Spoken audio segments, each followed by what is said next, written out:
Hi, welcome to the She Moves Mountains podcast. This is your host, Kamala Murphy. Thanks for joining us today as we talk about some of the juicy stuff we women experience that makes this life journey truly amazing. You know, the nitty-gritty, the love, the loss, the falling down and rising up, the getting lost and finding our way again. To our hearts, our happiness, and to the awareness that we can and do move mountains. Thank you for joining. Hi, this is Kamala. Welcome to this episode of the She Moves Mountains podcast. Thank you for joining me today. If you're like me, you have probably been hearing about the COVID-19 virus every day now for weeks? You're probably sick of hearing about it every day, 24 hours a day, it seems, right?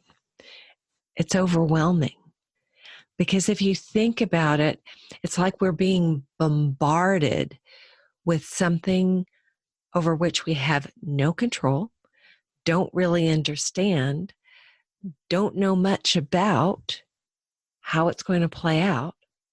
And we're finding that we're having to do things very differently than we're accustomed to. It's like a global experiment in learned helplessness where this pandemic is taking over and there's seemingly relatively little that we can do. And as we all know, we human beings aren't comfortable with that kind of situation. So many of us feel like we're on a roller coaster of emotions. And one that we may not be quite so aware of is that there is grief. There's grief for the people who are desperately ill. There's grief about how things are being handled and run. For some, there's grief about losses, personal losses. But the truth is that even if we're among the more fortunate for whom there's relatively little upset in our lives, most of us recognize that we are entering a whole new world. What we considered normal, as dysfunctional as it may have been, was what we knew.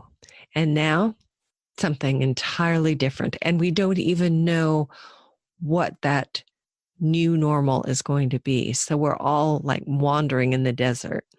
So even if we didn't like the old normal all that much, we know it's gone and it's not coming back. And there is a grieving over that even. So in these times, it's important for us to recognize that with so much uncertainty, so many of us are going to just have a wide range of emotions. And it's important for us to accept them, honor them, if not embrace them, because the more we fight them, the more intractable they become.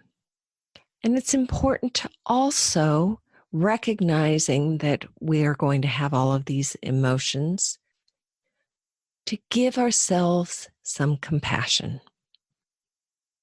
As an example, I was talking with a client the other day, and she's a mom of 2 kids. The kids are being homeschooled now.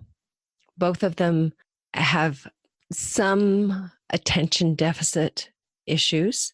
So this computer learning is very challenging for them.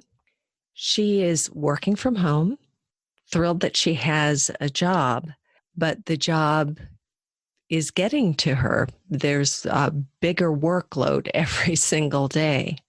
And she's not able to sleep. She's not able to eat well. She's frustrated and angry all the time. And she doesn't want to take it out on the kids, but she finds herself, snapping at them and just being angry.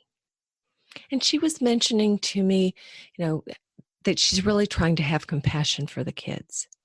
And she started speaking about, the other people that she was feeling compassion for, the healthcare workers, the people who are actually sick, those who have died, the families of those who have died, and the not being able to travel, and so many people we need to be showing compassion for. And as she's speaking, I recognize that's great that she has compassion for all of these other people, but there's not much for herself. So when I mentioned that to her, she almost broke into tears because she recognized that she wasn't even able to give herself compassion because she has this job, she has this house, she's not in danger of losing the house. So she's got a lot of things going for her. So how can she feel these emotions and be compassionate with herself? No, she shouldn't. She should, right? You're hearing that. And as she was able to breathe through this, and I was able to remind her that showing herself compassion is really necessary right now. The experiences that she's having are perfectly normal. She's, on top of the workload and the kids, 2 kids and a mom sheltering in place for weeks at a time. We're all getting a little stir crazy. Even those of us who are more introverted, being indoors, being in one place, it can be challenging. So as Megan was able to see that as she gives herself more compassion for these normal experiences, she's going to be able to be more present for her kids, for her work, and for herself. And in working with her, it's so helpful for me too to just remember that although I'm safe, I'm healthy, even I, being an introvert, get a little stir crazy about being sheltered in place for so long. And those little irritating things just become exacerbated and enhanced. So having some compassion for ourselves, no matter how we're feeling, is really important. A caveat: if there's a domestic violence situation, game over there. But, being able to feel compassion for yourself with the normal range of emotions is really very important. I invite you to just take a breath around that, because how often do we just shove stuff like that under the rug or shove it away? This is really important. Breathing and being compassionate with yourself about the things that are normal human experiences in abnormal times. There was one other thing that I wanted to share with you today, and that's a reading from a book called Blessings by Julia Cameron. I have had this book for ages, but I recently pulled it out, and this particular reading just really struck home. So I hope it does for you as well.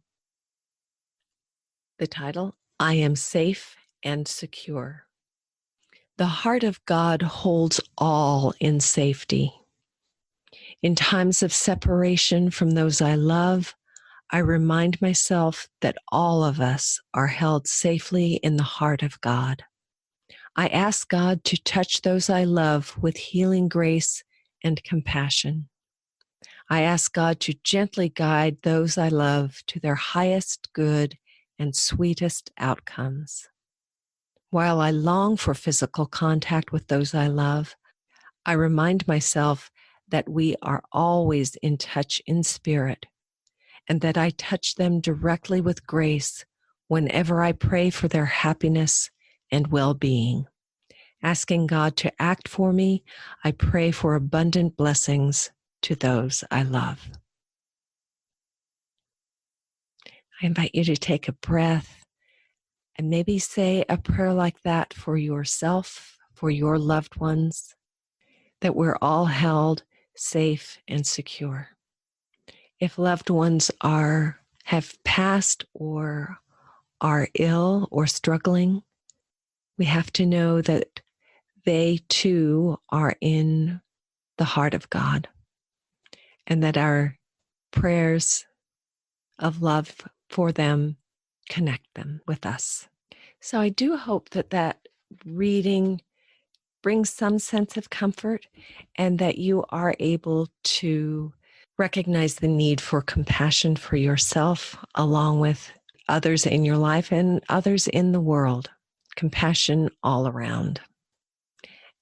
If you do feel like the compassion piece for yourself is a little hard to come by, I invite you to download my meditation called the Gentling Meditation, and I'll include the link to that in the show notes. But I invite you to listen to it and just let the transmission bring peace to your heart and give you a sense of caring and compassion. I will also put a link to the prayer that I just read from Blessings into the show notes. As always, I send you blessings and love and prayers for peace. May your heart feel a deep sense of compassion for yourself. Many blessings. Until next time, take care. Bye for now.